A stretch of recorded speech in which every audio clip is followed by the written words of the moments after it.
Esdras, chapitre 6. Alors le roi Darius donna ordre de faire des recherches dans la maison des archives où l'on déposait les trésors à Babylone.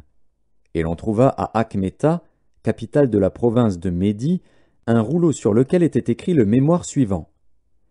La première année du roi Cyrus, le roi Cyrus a donné cet ordre au sujet de la maison de Dieu à Jérusalem, que la maison soit rebâtie pour être un lieu où l'on offre des sacrifices et qu'elle ait des solides fondements.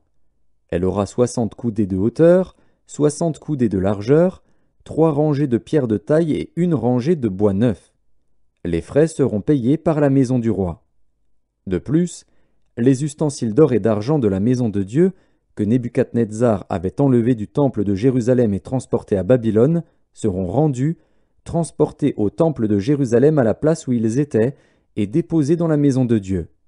Maintenant, Tatnaï, gouverneur de l'autre côté du fleuve, Shethar-Boznaï et vos collègues d'Apharzak, qui demeuraient de l'autre côté du fleuve, tenez-vous loin de ce lieu.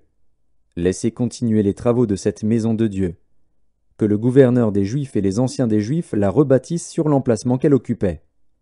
Voici l'ordre que je donne touchant ce que vous aurez à faire à l'égard de ces anciens des Juifs pour la construction de cette maison de Dieu. Les frais, pris sur les biens du roi provenant des tribus de l'autre côté du fleuve, seront exactement payés à ces hommes, afin qu'il n'y ait pas d'interruption. Les choses nécessaires pour les holocaustes du Dieu des cieux, jeunes taureaux, béliers et agneaux, froment, sel, vin et huile, seront livrés, sur leur demande, aux sacrificateurs de Jérusalem, jour par jour et sans manquer, afin qu'ils offrent des sacrifices de bonne odeur au Dieu des cieux et qu'ils prient pour la vie du roi et de ses fils. Et voici l'ordre que je donne touchant quiconque transgressera cette parole. On arrachera de sa maison une pièce de bois, on la dressera pour qu'il y soit attaché, et l'on fera de sa maison un tas d'immondices. Que le Dieu qui fait résider en ce lieu son nom renverse tout roi et tout peuple qui étendrait la main pour transgresser ma parole, pour détruire cette maison de Dieu à Jérusalem. Moi, Darius, j'ai donné cet ordre, qu'il soit ponctuellement exécuté.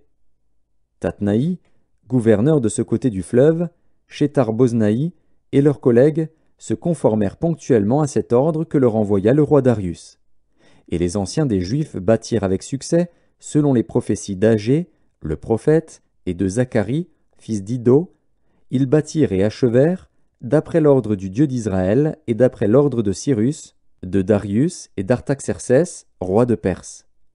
La maison fut achevée le 3e jour du mois d'Adar, dans la 6e année du règne du roi Darius. Les enfants d'Israël, les sacrificateurs et les Lévites, et le reste des fils de la captivité firent avec joie la dédicace de cette maison de Dieu. Ils offrirent, pour la dédicace de cette maison de Dieu, 100 taureaux, 200 béliers, 400 agneaux, et, comme victime expiatoire pour tout Israël, 12 boucs, d'après le nombre des tribus d'Israël. Ils établirent les sacrificateurs selon leur classe et les Lévites selon leur division pour le service de Dieu à Jérusalem, comme il est écrit dans le livre de Moïse. Les fils de la captivité célébrèrent la Pâque le 14e jour du 1er mois. Les sacrificateurs et les Lévites s'étaient purifiés de concert, tous étaient purs. Ils immolèrent la Pâque pour tous les fils de la captivité, pour leurs frères les sacrificateurs, et pour eux-mêmes. Les enfants d'Israël revenus de la captivité mangèrent la Pâque, avec tous ceux qui s'étaient éloignés de l'impureté des nations du pays et qui se joignirent à eux pour chercher l'Éternel, le Dieu d'Israël. Ils célébrèrent avec joie pendant 7 jours la fête des pains sans levain, car l'Éternel les avait réjouis en disposant le roi d'Assyrie à les soutenir dans l'œuvre de la maison de Dieu, du Dieu d'Israël.